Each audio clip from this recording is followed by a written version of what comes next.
Merci et bienvenue sur la chaîne YouTube de la maison d'édition Harmattan Sénégal. Merci pour l'intérêt que vous portez pour nos notes de lecture.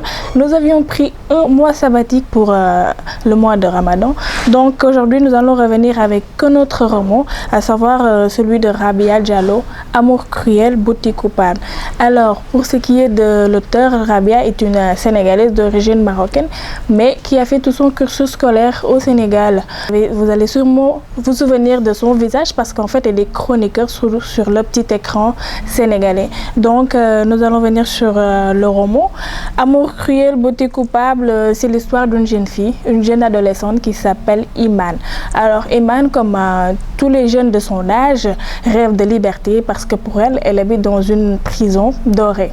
C'est comme ça qu'elle appelait sa maison. Donc, Iman vit avec ses parents qui sont stricts, avec la responsabilité de bien veiller sur leurs enfants, très stricte, mais ça n'a pas empêché à Iman de trouver sa liberté à elle, parce qu'en fait, la fille, elle trouvait tout le temps le moment, ou bien le temps ou l'occasion de sortir, et même pendant les nuits, pour aller en boîte de nuit, aller voir ses amis, et tout ça là à l'insu de ses parents.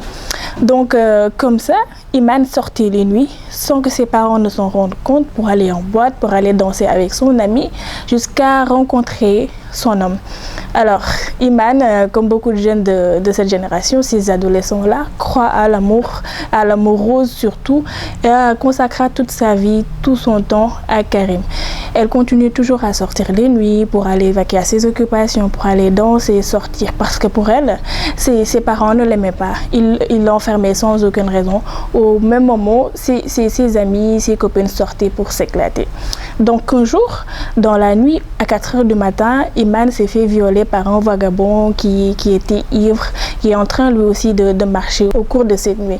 Donc la vie d'Iman changea naturellement, comme toute jeune fille qui se fait violer. Iman n'avait pas supporté cet épisode de cette nuit-là, mais ça n'a pas empêché à Karim d'encore aimer Iman. Alors pour dissimuler ce qui s'est passé cette nuit, parce qu'en fait Iman va contracter une grossesse après ce viol-là, mais pour dissimuler cela, Karim décida de marier Iman pour que ses parents, ou bien en tout cas les gens ne sachent pas qu'elle a été violée ou qu'elle est enceinte. Mais ce ne sera pas aussi facile parce que les parents d'Iman ne vont pas aimer ce mariage-là, tout simplement parce que Karim est casté, parce que Karim est sec au Sénégal, ou je ne sais pas, en tout cas dans la société sénégalaise. Peut-être que certains penseront que sexe c'est casté. Donc la famille d'Iman se croit un peu plus noble que la famille de Karim et refusa donc le mariage. Ce qui est bien dans l'histoire, c'est que Rabia, à savoir l'auteur, nous détache de tout ce que nous voyons dans les Arlequins. C'est-à-dire, quelles que soient les difficultés que peuvent rencontrer les amoureux, ils finissent toujours par s'unir à la fin du livre. Mais non, à la fin du livre, ça ne sera pas le cas, parce qu'en fait, il y a non seulement le problème de caste, mais beaucoup d'autres choses qui vont faire que finalement, les deux jeunes ne vont pas s'unir, mais au contraire, chacun d'entre eux va faire sa vie ailleurs avec quelqu'un d'autre.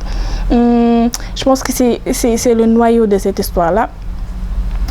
Personnellement, mon message, il va à l'envers des jeunes, à l'envers de tous ces ados qui croient que leurs parents ne les aiment pas parce qu'ils leur privent de liberté, parce qu'ils leur privent de certaines choses.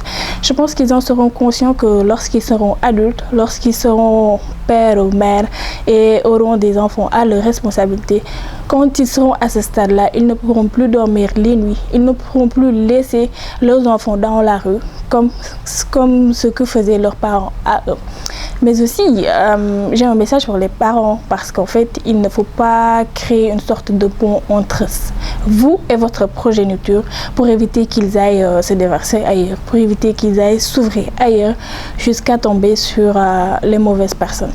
Prenez en charge vos enfants, discutez avec eux, communiquez avec eux et installez un climat de confiance.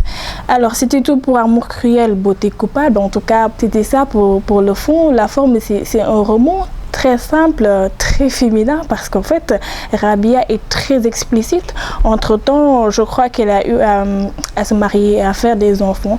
Donc, elle devait être psychologiquement préparée à beaucoup de choses. Peut-être que si nous aurons l'occasion de l'accueillir ici, c'est une très belle femme, une très grande écrivaine, intelligente et ouverte. Elle sera très contente de nous rejoindre ici.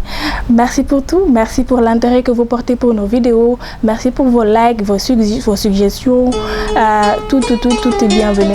Rendez-vous très prochainement pour une autre note avec un autre auteur. D'ici là, portez-vous bien et n'oubliez surtout pas de vous abonner sur la chaîne YouTube. Merci.